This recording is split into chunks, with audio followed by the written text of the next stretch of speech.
"Brothers and fathers, listen to the defense which I now make to you." When they heard that he spoke to them in the Hebrew language, they were even more quiet. He said, "I am indeed a Jew, born in Tarsus of Cilicia, but brought up in this city at the feet of Gamaliel, instructed according to the strict manner of the law of our fathers, being zealous for God, even as you all are this day. I persecuted this way to the death, binding and delivering into prisons both men and women, as also the high priest and all the council of the elders testify, from whom also I received letters to the brothers, and journeyed to Damascus to bring them also who were there to Jerusalem in bonds to be punished. It happened that, as I made my journey, and came close to Damascus, about noon, suddenly there shone from the sky a great light around me. I fell to the ground, and heard a voice saying to me, "Saul, Saul, why do you persecute me?" I answered, "Who are you, Lord?" He said to me, "I am Jesus of Nazareth, whom you persecute." Those who were with me indeed saw the light and were afraid, but they didn't understand the voice of him who spoke to me. I said, "What shall I do, Lord?" The Lord said to me, "Arise and go into Damascus. There you will be told about all things which are appointed for you to do." When I couldn't see for the glory of that light, being led by the hand of those who were with me, I came into Damascus. One Ananias, a devout man according to the law, well reported of by all the Jews who lived there, came to me, and standing by me said to me, "Brother Saul, receive your sight."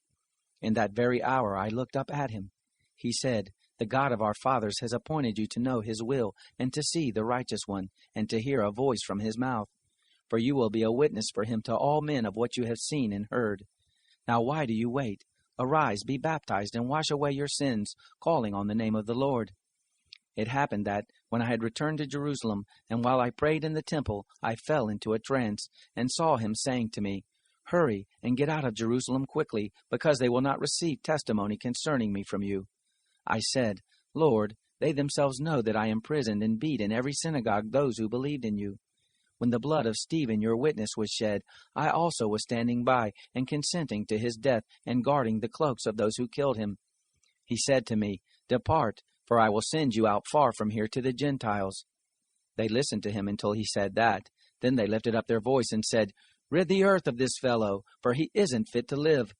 As they cried out and threw off their cloaks and threw dust into the air, the commanding officer commanded him to be brought into the barracks, ordering him to be examined by scourging, that he might know for what crime they shouted against him like that. When they had tied him up with thongs, Paul asked the centurion who stood by, "Is it lawful for you to scourge a man who is a Roman and not found guilty?" When the centurion heard it, he went to the commanding officer and told him, "Watch what you are about to do, for this man is a Roman." The commanding officer came and asked him, "Tell me, are you a Roman?" He said, "Yes." The commanding officer answered, "I bought my citizenship for a great price." Paul said, "But I was born a Roman." Immediately those who were about to examine him departed from him, and the commanding officer also was afraid when he realized that he was a Roman, because he had bound him.